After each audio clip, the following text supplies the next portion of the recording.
and gentlemen, welcome to the Tapped Out Wrestling Podcast. I'm, of course, Nick McDaniel, and as always, I am joined by my buddy Myron. And I promise this will not be a scrum, whatever the hell a scrum is. Jesus Christ, people. Look at yourselves. Come on. Let's do wrestling stuff. Let's enjoy this man, shit. I don't have as much problem with the scrum stuff as you. I actually like them. I just wish they weren't at like 12:30, 1 o'clock in the morning. That's my only knock on them. I would actually watch them, to be honest with you, man. I probably would watch them if they, they weren't that late at night or whatever. So, because I was well in bed before that. Well, you went all over the country this weekend. Yeah, we're gonna address that later in the show. And look, if you'd actually know if you're a member over on our YouTube channel at youtube.com, search Tapped Out Wrestling Podcast, you would have seen I posted pictures and stuff from where I was at over the weekend there. To all of the members hiding out, man. So that's what you should do. You should go, obviously, over to YouTube, become a member on the channel, like the channel, turn on your notifications, all that good YouTube stuff, man. Oh, you were killing me with them picks, man. Yeah, it was a fun weekend, and I will definitely get into what all went down over the weekend. But look, dude, this whole week was just tons of wrestling, man. So much wrestling. And it was good wrestling. Yeah. I caught everything but Smackdown, and it was good. Everything was good. I enjoyed it tremendously. And so we're not going to go in order. We're not even going in our typical order.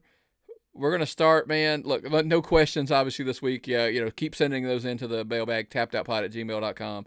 We'll get back into that probably next week. We just had so much stuff to get into. Yes. So, again, not in any particular order. We're going to dive, just head first, obviously, into All Out, which was kind of the most recent thing prior to recording, because everybody knows we're recording on Monday. So it happened on Sunday. It was about, even more specifically, it was the last thing that happened on Sunday, because it wasn't even the only thing that happened on freaking Sunday. Yes. And, of course, the big news, of course, of All Out, MJF's return. Look, let's start out by saying that, they absolutely needed his return. Oh, God, yeah, and they really need it now, in my opinion. Well, that's why, it's the momentum shift. I think that they had to, look, no matter what to get him back, I completely chuckled at the concept of, people can you believe he played a voicemail at Tony? And I'm like, listen, way to suspend your disbelief. I completely applaud that. Clearly, this was all, it went through the feed of the pay-per-view. It wasn't like he held a microphone to his cell phone but anyway. Everybody is trying to get the damn pipe bomb promo again. Everybody's trying to recreate the magic that happened, and we're callous, and I don't see how people still believe that stuff. Well, just enjoy it. Listen, let yourself go. Yeah, I know what you're saying, but I get it. Even the let's address the whole post show media scrum thing with Punk's your new champion. He's out there, and they're talking about how the people they're all of the stuff that he brought up about this guy's that, and they leaked this, and the Colt Cabana stuff, and the Colt Cabana stuff, I wouldn't be shocked if it was true. Okay, and that's the torn parts of all of this, is that is it true, is it not true? And I am not going down the avenue of is it work, or is it shoot, is it work, is it work? Yeah, I'm not going down that rabbit hole. That's a whole other my thing is so it's one of two things. Well, okay, let's go in layers. So one, okay, if it's either or, I don't know that it's a good look. Because if it was just one angle they were doing it with, if it was just the MJF thing, you're like, okay, I got it. That's not bad. But you're tangling in, because if the Punk part with the Bucks and Paige and Kenny, and then, Malachi Black apparently, does the bow, so now everybody's like, oh my God, he's leaving. He's asked for release. If 7 or 8 people or pieces are all into this, we're going to work the rumor mill and we're going to do that. Okay, that's just way too much inside baseball for me. Exactly. One angle I can live with, 6, 7, or 8. Okay, now you're going too much. Or the alternative, which we discussed off air, right, Myron, is Mm. if it's all true, then Tony Khan's just lost the locker room. It's a total chaos mess. Yeah, it's just insane. Let me remind you of the greatest wrestler and boss and inside story of all time, Stone Cold Steve Austin and Vince McMahon. Stone Cold never sat on at a press conference and said bad things about Stephanie and Triple H. We all understand that wrestling is sports entertainment. But when we make it this, well, he said this and he said that. And then why do you even give these people a audience to say this kind of stuff about your product on television? Why would you let him have a microphone? Why didn't you cut him off? I think this harms the whole product. That's my take on it. If this is a work, oh yeah, great, it's a work. But still, it just looks bad. It makes your product seem amateurish. And Tony Khan wants to complain about WWE counter programming. WWE don't give a shit about what they're running. Okay, WWE was in Cardiff, Wales for the first time in 30 years. AEW was in Chicago for the first time since like 2 months ago. Okay, it's not a big deal. Well, it was all out, and I get it, the whole Labor Day, and if they planned a counter program. But here's the argument: that stuff's been going on forever. You can't. I mean, that's competition. Like, you wanted to be competition, Yes. so that's competition. Yes. That part I agree with in the sense of like them running against them. I mean, that's shit's just going to happen. I don't know that it was built up to the way it was, and like I'm sure they didn't care as much as he felt like they probably cared about doing it. But this all seems so petty and childish. Everything seems so childish. I don't know that it's childish. I just think sometimes they're going too inside. I think for growth's sake, they have got to do more to go growth out and not like funneling all of this, into their that story one to little of marks that follow this stuff and live for this AEW stuff and all that, inside baseball. This all started with Tony Schiavone, butts and seats. Is that what we're going to do? Is we're going to admit the other guys out there? I don't have any qualms with companies mentioning other companies. What I meant by like, just if you're only catering to an audience that like it's a small fan base, you've got to expand out. In my take, you've got to expand out to help grow. What about having some WWE fans being fans of AEW also? I mean, that's possible. I am. But why do you think you only have to play? You can be they act like you can only be an AEW fan and not an AEW and WE fan, or you can only be a WE fan. You can't be a friend of both. I think that's a different argument than what we're talking about here.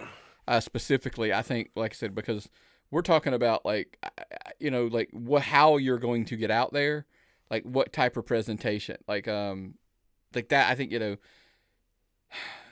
just using stuff that there's like. Most people, like casual fans specifically, aren't going to know, like, the whole backstory, like Punk and Cabana. Like, no. He's up there talking about, and he was using his real name, not even Colt Cabana. If you were a casual fan, I mean, that literally went right over your head. Like, who is he talking about? And then it was like, casual fans weren't watching. Well, there is that. There is that part. There's no casual fan watching the media scrum. Probably not. But speaking, like, here's the thing. Now, Chris Jericho and Bryan Danielson had a match. I guarantee you there would have been casual fans watching that match. Yes. Like Punk and Moxley. I'm sure that would have attracted some casual fan base. The only thing I wanted to bring up about, like, there's a lot of people crapping on the ending of the Jericho Bryan Danielson match because Jericho won. I guess they thought Danielson should have won. My argument to people was simply, does it matter with those? Either one of those guys could have taken a loss. It really wouldn't have mattered. So how about we just let this one play out? Because it was only their first match, I'm assuming, in a series. Where do we draw the line, Nick? Where do we draw the line between expecting this to be a legitimate physical contest and something that's entertaining? Yes, Bryan Danielson probably could have beat Chris Jericho in a real fight. But Chris Jericho is a legendary entertainer who has put on matches that have been wowed all over the world. Just relax. Enjoy the stuff. Pick it to pieces. That's ruins it. Yeah, I mean, well, it's like like the Malachi Black. I mean, he takes the loss in that match to Darby Allin, and everybody immediately went, so Triple H would have booked him better. He should leave and he should go back to WWE. And I was like, I had the attitude of this. Or how about they actually did something special for Darby, him beating Malachi Black, versus Malachi got a terrible loss, getting beat by Darby Allin. So I mean, it works both ways. I'm like, I just think that why do we always have to have some like change, and we're never happy with nothing's ever good enough, on and on, all of those kind of things. Like, it's just we want the chaos, and we like, how about we let and see? Because especially like if he's not leaving, maybe they're just doing something for him, and maybe they're setting up between him specifically, him and Darby, and that could elevate Darby massively, right? Yes. So that's just my take. And then, of course, the other big news coming out of it, look, there's all kinds of stuff that happened on it. Look, we got it. There's an interim women's champion, all these other pieces. But obviously the Bucks and Kenny, who got referenced to death, I guess, apparently in the media scrum, they're your new trios champion. A, are you surprised? And B, I'm like, it's just more belts at this point. I'm like, there's just too many belts in AEW at this point. And there's interim belts to the belts they have. There's 2 women's titles and an interim title for one of them. I don't know how many men's titles there are. Are there a women's tag title? I may have missed that. No. Okay. That you can't have everybody carrying a belt. A belt builds drama. You can make a storyline about chasing a belt when you've got nothing else, and then build the whole storyline based around that and come up with something really good. But when everybody's got a belt, it doesn't mean anything anymore. And they're literally investing time and energy in defending belts that aren't even their belts. Because I think like Guevara and Conti or whatever, literally defended the AAA mixed tag titles on this show. I'm like, you've got Ring of Honor belts, which makes sense because you own the company, but you've got Ring of Honor, you've got, I can't remember what I was listening to the other day, and they were just making a joke about how many titles like actually are represented, because it was like, titles that had been defended on AEW television, and it was like AAA, Ring of Honor, New Japan, Impact, like all these belts that it was like some ridiculous number of titles that had been seen on AEW TV, and it was just like, okay, enough's enough, guys. It's just way too much at this point. Well, how long was the pay-per-view? Dude, honestly, I can't even remember off the top of my head, but like, I mean, it was funny. When you heard at the Top Guy Weekend, there was reference that it was going to be like a 5-hour show, counting the pre-show and everything. It was just like, 5 hours. Like, and yes, folks, it is too long. It didn't appeal to me in the slightest. Clash of the Castle was around 3 hours. Yeah. That was a long pay-per-view. I don't watch, like I said, I really don't watch anything live anymore. I watch it on DVR or Peacock or whatever. I can't watch the live stuff when it goes long. Yeah. Well, I mean, look, man, you brought it up. That's the big thing from the weekend. Clash at the Castle happened. That happened on Saturday, obviously. Wow. And look, it was short, concise. I enjoyed that part of that. I was very happy by that. Roman Reigns is still he's continuing his over 2-year reign at this point. Solo, I can't butcher it. I'm not gonna butcher the last name. It comes up, joins the Luso's little brother. Look, he's clearly gonna be on Smackdown, I'm guessing, maybe on Raw, who knows? And that's gonna set up, I guess. Look, one of the things that because Saturday day, during the day, it was actually going on while the Clash was starting, I believe. The Money for Mongo panel, the Clash show came up in conversation, and it was like, should they have Drew defeat Roman, or what should they do and it was kind of unique in that we saw 2 different takes. Jarrett had an opinion and Ric Flair had an opinion. Oh. And Ric Flair's opinion was like, look, if you're building to The Rock and Roman at SummerSlam or at WrestleMania, you just can't beat Roman. Like, a loss would it just hurts Roman on that march. Jeff's take was, You're also a traveling company. You need to have your champion at some of your live events, some more TVs or whatever. You got to get one of those belts, or if not both of them, off of him, because the belt Jeff's take was Rock versus Roman sells itself. You don't even need a title involved. Oh, that's a good one. Which is a very good point. That's a good point. How do you Both of do them are that? right. But how do you do that without damaging Roman in the long run, to get to Rock? And it was so unique that Eric Bischoff leaned forward and was like, he goes, thank you for having that debate, because now these people just witnessed what it's like inside of a creative meeting. You have two geniuses when it comes to pro wrestling, but their philosophies are different. So they sit there and they're both arguing their point of why you should have it one way or another. And he goes, now put 10 people in that room that do that. That's why the creative job is so difficult. I can see where it would be. And, totally yeah. So either way, obviously Roman's your champion. He's going to continue this role. And, I obviously think, but listen, my take is I believe either one of two things has been set in motion at this point. I would go with the latter versus the other, but depending. I think, one, you've either got to have Rock committed, to go by the Rumble. And I tell you why the Rumble's my magic date.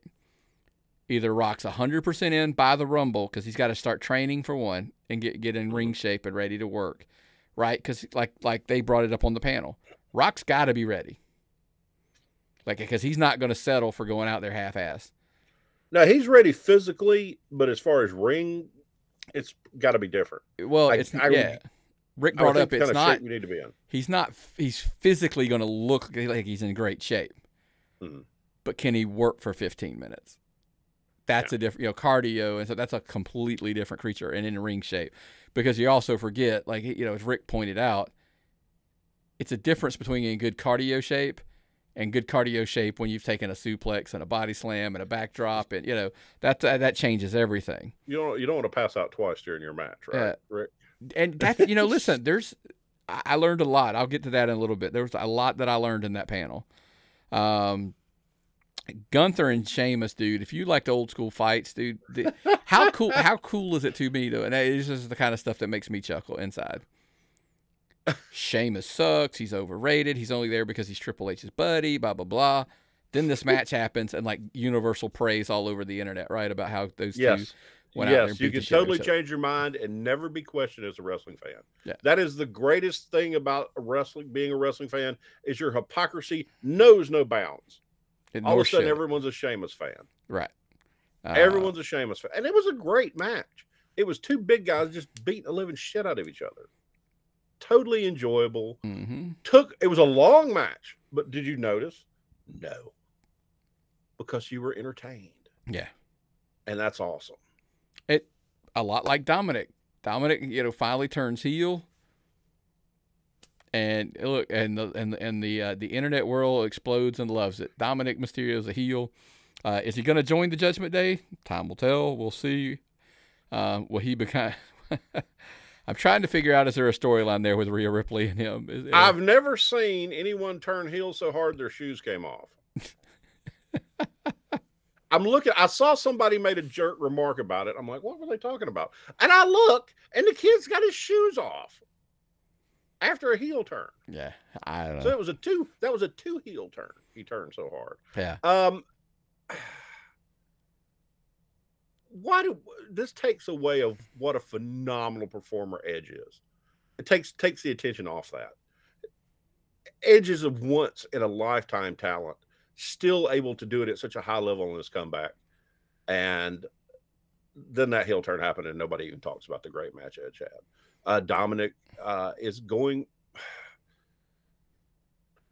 I don't know what they're going to do with Dominic or Rhea or any of this stuff. I don't know where this is going. A lot of good memes come off of it.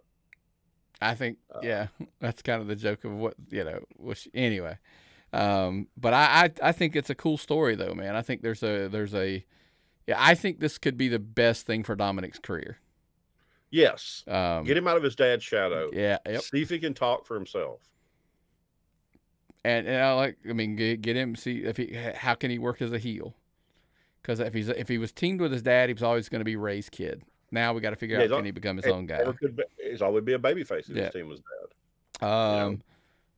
Liv, she somehow defeats Shayna Baszler, but here's the thing, dude. I honestly have a prediction where this is heading, which we'll get into that in a little bit.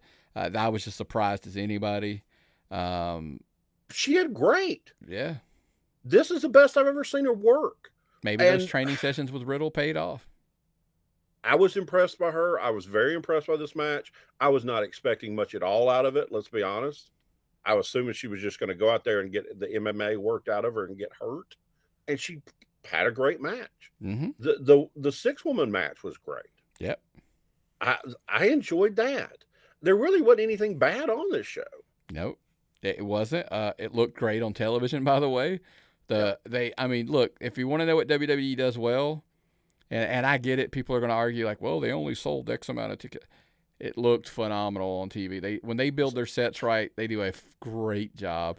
Video packages. They make them look big. They just make it look big. That's the big thing. What did they have, 60,000 people? Was that all they had? I think it was like 61, something like that. Yeah, I'd have to see the numbers. Oh, God, I'm so disappointed with that. Yeah, well, they could have I hope they don't go back over there anytime soon if they're only going to go back in another 30 years. Yeah.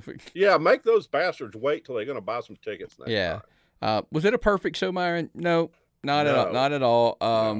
But I will give them kudos. There was one thing that, because I did not think it would have been easy to book Drew to go over and have your photo moment, where he's standing on the top with the titles in front of that crowd and they're all popping and going crazy. But what about next week when you're back in the States?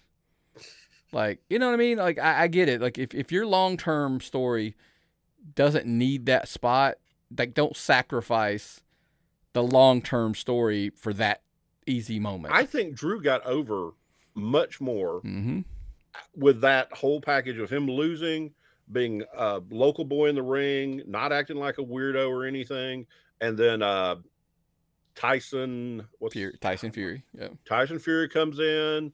They have that. I don't know why they sang. It was kind of odd to me that they would start singing, but the crowd loved it. Maybe it's a Scottish thing I don't know anything about. So he was super over in that, and you probably built more Drew McIntyre fans than anything you've done, and even the great pandemic championship run. Yeah. So it worked. Everything they did worked. Yeah. Well, speaking of something that really works, Myron. Oh, Jesus, yes. Listen, if you're looking to get in shape and you want to look like Drew McIntyre, start by checking out our friends over at Athletic Greens. Our next partner has a product I use literally every day. I started taking AG1 because I wanted more energy and I wanted to see what was all the hype about. So what is this stuff? With one delicious scoop of AG1, you're absorbing 75 high-quality vitamins, minerals, whole food source superfoods, probiotics, and adaptogens to help you start your day right. This special blend of ingredients supports your gut health, your nervous system, your immune system, your energy, recovery, focus, even aging. I personally use it because when I started this keto fasting diet I'm on, I was worried about the energy I was going to have. Not now. It supports better sleep quality, recovery, mental clarity, even alertness. By the way, it's cheaper than getting all the different supplements that's in this thing. Athletic Greens has over 7,000 five-star reviews and even recommended by professional athletes. Right now, it's time to reclaim your health and arm your immune system with convenient and daily nutrition. It's one scoop in a cup of water every day. That's it. No need for a million different pills and supplements that you're looking to look out for your health. So to make it easy for you, Athletic Greens is going to give you a free 1-year supply of immune supporting vitamin D and 5 free travel packs with your first purchase. All you got to do is visit their website at athleticgreens.com/emerging. Again, that is athleticgreens.com/emerging to take ownership over your health and pick up the ultimate daily nutritional insurance.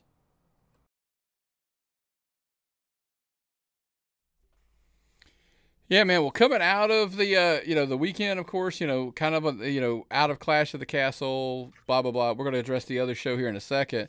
We were talking about like what's next for the WWE, right, Myron? I mean, it's like, Oh, listen, yeah. we mentioned Rock Roman, other stuff that's down the road, but let's not quite go that far down the way. Like, what's next for the WWE in the immediate future? Obviously, we know we have Extreme Rules coming up October the 8th in Philly. I love how we always do Extreme Rules in Philly because they think that and they get booed and stuff. Anyway. They're not going to have it in the 2300 building, are they? They go to a little bit bigger building. They do that Wells Fargo. They go to Wells Fargo Center. But coming out of Clash of the Castle, I mean, look, I only really caught like 3 stories because honestly, man, I don't know where they go with Roman. Like, I really don't. That's not a bad thing. Does Roman just get a break? Is he on Extreme Rules? I think he probably will be. He doesn't need to be on Extreme Rules. But I thought they advertised for him. I thought the poster he was on it, I thought, or something. I'll have to go look. Yeah, I mean, me personally, I like Drew versus Cross at Extreme Rules. That had instant heat right there. How about that? Okay, you have Bret Hart at ringside. You have Tyson Fury at ringside. You have that pop that Cross gets. Did the whole pay-per-view felt very, very organic? It felt very like 2000s for me. It felt early 2000s, late 90s. It felt like the good stuff. That's what I guess. If this is part of the way the Triple H era is going to look, I am so far behind it's not even funny. I felt good about this pay-per-view. Yeah. And then you got that whole thing with Liv and Ronda going to come out. Looks like that's going to be awesome. Yeah, I think that's probably, unfortunately for Liv, that's I think where her run ends. Yeah. I think in the rematch, I think especially if there's some type of a submission match or something like at Extreme Rules, I think Ronda gets the title back there. But like I said, Drew and Cross, I think they probably try to work their way back to, somehow be who's the new #1 contender. And I think we end up Cross getting that elevation. Bailey clearly in that story is she's clearly the one coming out of her group that's going to get to take on Bianca. So I think we see that down the road. Bailey looks good. Bailey looks badass right now. I think she's the threat. I mean, I think she's potentially the one who could take away the gold from Bianca. Obviously, the heel turn by Dominic's got to be setting up something versus him at Edge, right? How cool is it? This is an odd thing to have that I'm excited about. That Edge and Ray had that thing for, they had their past, they have their history, and now he's got a potential, opportunity to have something with Ray, with Ray's son, Dominic. That would be kind of cool. I like that. I'm not the biggest Dominic Mysterio fan, but he seems like he can handle his own now, so let's go with it. See what happens. There's a funny thing. There's like athletes. We always hear about seasons where quarterbacks were like, all right, it's time for them to shit or get off the pot, right? Like this is a season. If they don't make that leap forward and make that jump this year, yeah, we might have to look at moving on. Okay. I think I'm not saying Dominic has to be ready to elevate to main event status, but I think this is the thing where we're looking at Dominic and going, all right, we're going to find out if the kid can do this or not. Like, I mean, if we put him out there with Edge and he can't deliver with Edge, he's probably not going to make it. Yeah. I mean, and I think that's pretty fair, to be honest with you. Yeah. We're not saying you got to, steal the show and you got to do all of that. I think, but if he can't deliver at least a good thing with Edge, then I think there's that they're in trouble a little bit. But so that's kind of like where, I mean, is there anything like as far as like what else they're like, where do they go from here? I mean, I think that's, there's a tons of other stories that are developing and all that kind of stuff. I mean, we could sit here about Kevin Owens, blah, blah, blah, all those different takes. Seth Rollins and Matt Riddle, I mean, their feud just clearly seems like it's still not over. That was good. That match was so good. Yeah. So, but that wasn't even like after Clash of the Castle, all that other stuff. We still had more stuff from that we had to talk about. I'm telling you, this was a dynamite show.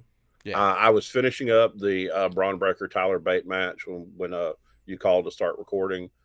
It had been great so far, but that women's unification belt match, wow! Mandy Rose has become by far the most improved. You never would have thought Mandy Rose was capable of performing at the level she's capable of performing at a year or two ago. Right. She has come out of her shell. She's doing phenomenal. That Mako Satomura, I'm not familiar with her very much. She was wicked. Yeah. And Blair Davenport was just absolutely brutal. This is one of the best women's wrestling matches I've ever seen. Yeah. And you think about, like, just even, like, a little, I mean, go more than a year, but, I mean, and I don't mean it like I just mean blonde Mandy Rose on the main roster had essentially become irrelevant. She was just eye candy. She was literally, yeah. And, I mean, just to go back to NXT, she changed the hair color and, like, completely changed that, like, her character, and has done great things. I think she's a no-brainer eventually to go back to the main roster, but if I was WWE, I'd be in no hurry to move her to the main roster. They got too much good going on there. Yeah. Like you said, Tyler Bate, Braun Breaker, to put on a phenomenal match, the show of respect at the end of the match. I think essentially what I took away from Worlds Collide was this was a show that was by the way, it was a wrestling show. It wasn't a sports entertainment show, right? This was more of a wrestling show that tied up all the loose ends, like with the UK thing kind of coming to an end, and they're going to do this Europe thing, sure. But I think it just kind of tied up all those loose ends. Like, guys, we got to do this just to wrap this up. And I know a lot of people crapped on, like, Nikki ASH and Doudrop coming back down to do the tag thing. And then you had Ricochet come down. By the way, if you haven't seen that match, yes, I'll catch heat for this one, I'm sure, from some people. I think I might have enjoyed that match more than any other wrestling match I saw all weekend. It's possible. That was a dynamite match. The dynamite match. It was really like watching one of the old Triple H NXT pay-per-views. Remember those? Yeah, remember those where it was just so wrestling centric, and the wrestling was so good that there were people that just watched NXT at the time. Remember how awesome those were? That felt just like that. Just amazing wrestling. And I love the concept of coming down and putting on these phenomenal, amazing matches. That is so cool that they can come out off the roster and elevate the people that are there. Yeah. Man. Carmelo Hayes was a massive winner, by the way. So was Ricochet in a loss. I will stress to you, if you did not see this, go freaking find this one match, if nothing else, and watch it. That's a match Ricochet doesn't have on the main roster. No. Now, you don't have time for that on the main roster. Maybe he will be able to now, but we haven't seen that kind of match in a while. And I think it did tremendous advancement for Carmelo Hayes. But, like, the whole point of this show was, like, we got a goal to accomplish. Let's get there. But let's throw on some great matches, obviously, to get where we need to get to. We got all the belts down into one, and now we're, we don't. By the way, it's because there were too many damn belts there, and they fixed it. They went back and just condensed it back down. Just saying. That might, and listen, if we don't get a ring, this is off subject, but if we don't get a Ring of Honor show soon, I actually think that's what they should do. They should unify belts down and get it down to just a few belts. Are you talking about like getting rid of Ring of Honor? I say Samoa Joe was back. Samoa Joe was back on the pay-per-view. Yes, as the Ring of Honor television champion. How long has he been off the air? Right. But again, my point to that, and I know we're talking about NXT here, so I don't want to dwell on too much, but to sit there and say, like, if you don't have a TV show and you don't have one soon, maybe you do unify some belts and take Ring of Honor belts basically away until you can launch it, or you're doing your own pay-per-views ever so often consistently that you can have those titles. Oh, God. But until then, maybe I wish they would do something anyway. Like maybe the old TNA model where you had a weekly pay-per-view or a subscription service. Maybe. Put it on the Fight Network. It would be dynamite on Fight. Yeah. I'm sure people would purchase that. Like pay $7 or $8 a month for a weekly show. Do it like they do Dark. Just part of Dark, or hell, maybe Dark becomes, you know, some of your tapings is a Ring of Honor, and that's your weekly, monthly, whatever show. But anyway, that's neither here nor there. But you got to trim something, man. And if you're down there working on your, you know, on your jewels and stuff, there's only one company that I trust, and that is, of course, our friends at Manscaped. Whoa! Personal foul. What the feezy? You can't use a beard trimmer below the 50-yard line. This is the Waterproof Lawnmower 4.0 by Manscaped. What's the difference? It's got new skin-safe technology to help reduce cuts and nicks. It's powerful, yet gentle, just like me. Dog, I appreciate you. Boop. Hey, watch out. I'm not ticklish. Get yours at manscaped.com.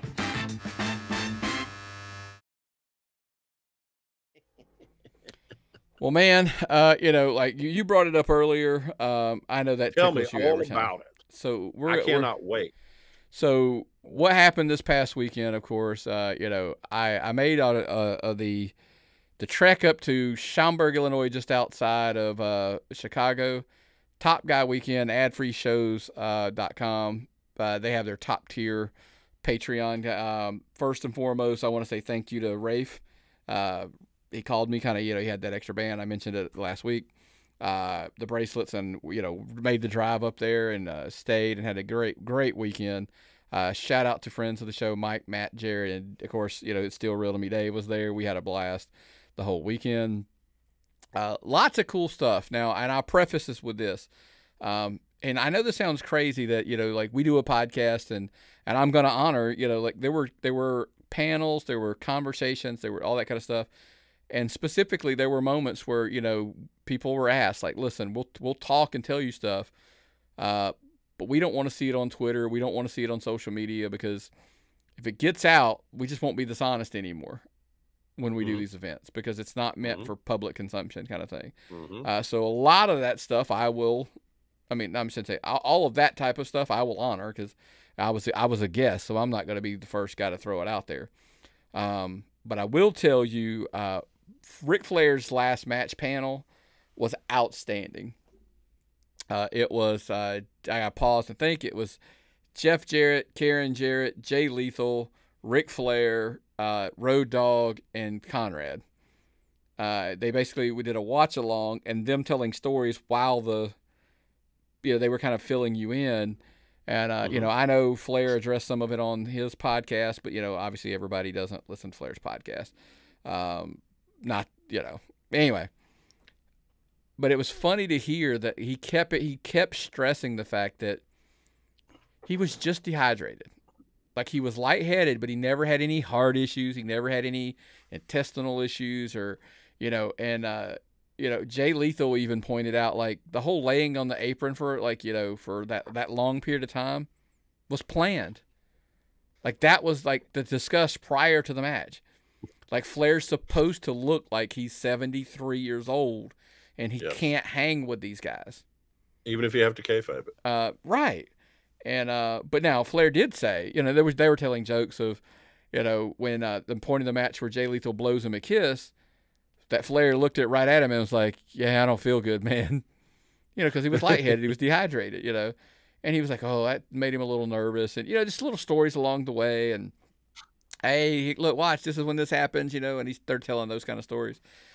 It was just really, really cool. Sounds like it. Yeah. Now, if you haven't watched, I do want somebody, like, specifically that happened while we were there. We also got to witness live the Money for Mongo panel that was on the Fight app. Check it out if you haven't had a chance yet to, and please make a donation as well. It was really cool to hear a lot of stories about Mongo.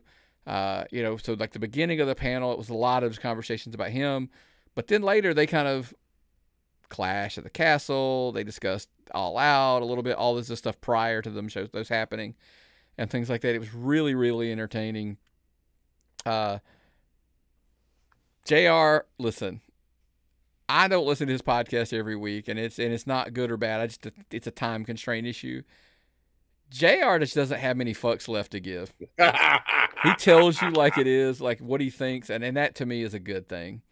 And I just, if you ever get a chance to see JR like live or at a round table or anything like that, I highly suggest it.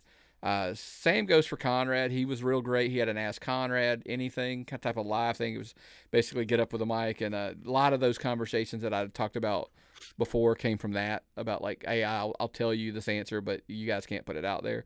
So I'm not going to address a ton.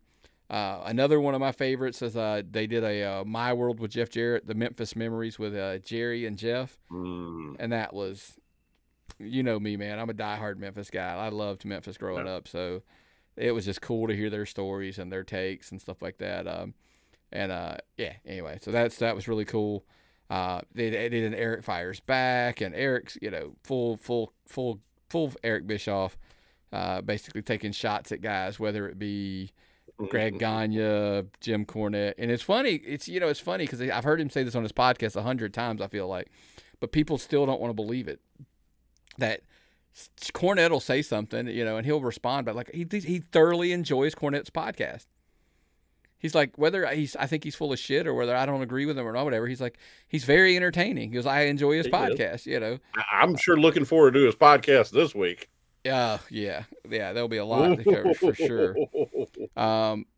Like this, the whole environment of the ad-free shows. Like I'm not plugging. They don't need me to plug their stuff, and but if you're a top guy and you can go to this event, I highly recommend it. It was very, very entertaining.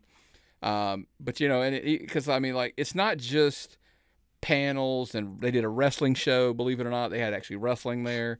And the talent that was on the card was pretty impressive. I mean, they had Cardona, Myers, Josh Alexander, Rich Swann, who, by the way, I had a chance to talk to for a while. I mean, great guy.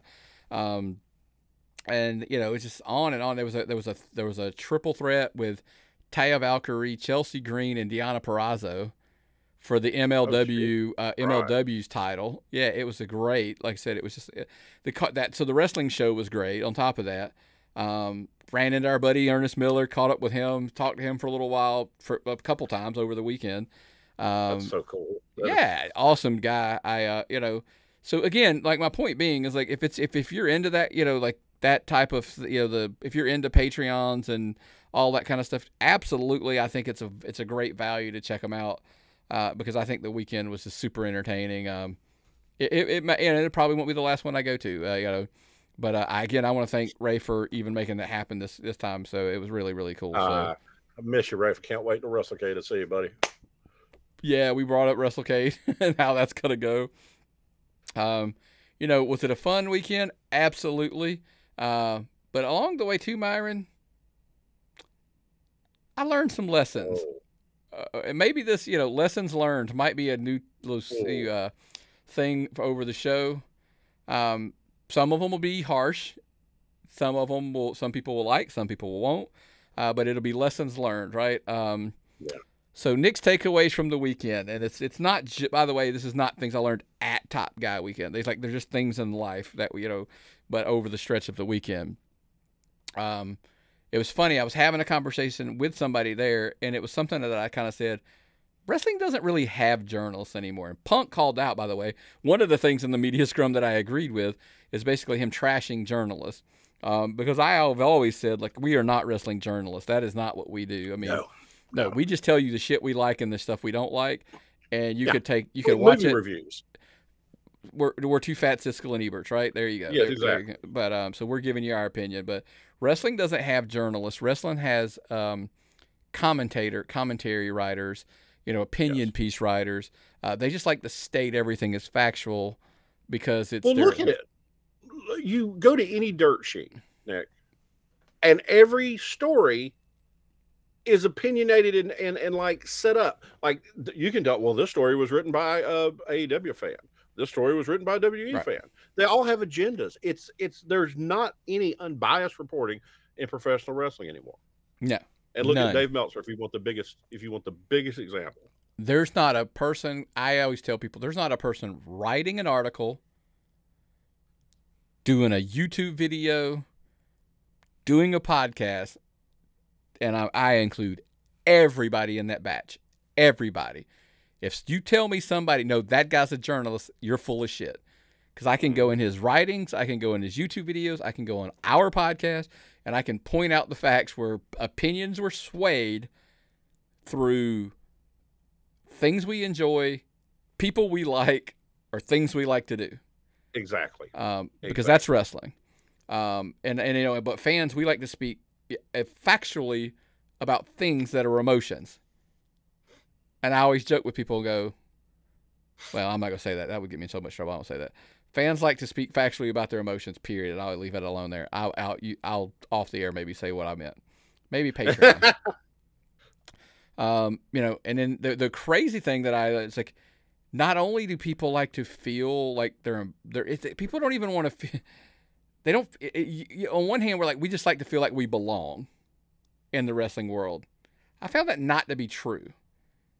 People aren't satisfied with belonging to a community. They also want to be important in a community, which is fucked up. Like, it's not enough to just belong. You want to belong, and you want to still feel like you're more important than even the people within that community. That was the takeaway. I'll leave that alone. I understand that. I can see that totally. Any group. Right. And then it was funny. This was a JR thing, though. Like, that lesson hit home hard from JR, that people need to understand that probably half of the things you know, and if you're listening to us on a podcast, I'm throwing up air quotes when I say no, about the things that about half of the shit you know about wrestling probably is not true. Like, but you know it to be true because you read it somewhere or somebody told you. Even the stuff you saw yourself. 100%. Probably isn't true. I 100% agree. Exactly. Shit I heard, saw, blah, blah, blah. We saw, you know, it's like, okay, they probably were working you there. They're working you, brother. I mean, that's just the way it goes. It's, how long a history does professional wrestling have of just working people? Right. And people still get surprised when they get worked. Yeah. I enjoy being worked. 100%. Honestly, I still go back to that match in Mississippi. We went and saw Ray Fury and my brain is pausing on me. Our good friend O'Shea Edwards, and there was a false finish, and I jumped out of my damn chair, just roaring. They worked me, and it felt awesome. Yeah, just to suspend my disbelief enough to enjoy it like that. Yeah, 100% agree, man. This one's harsh. Fans, especially listen. Here's the fucked up part, Myron. If you're listening to our podcast, watching our podcast on YouTube, podcast, whatever, you're a pretty hardcore fan base, and hey, we appreciate it 1,000,000%. We love it. Absolutely. But wrestling fans need to find some other interest outside of just wrestling. Like, I seen some things.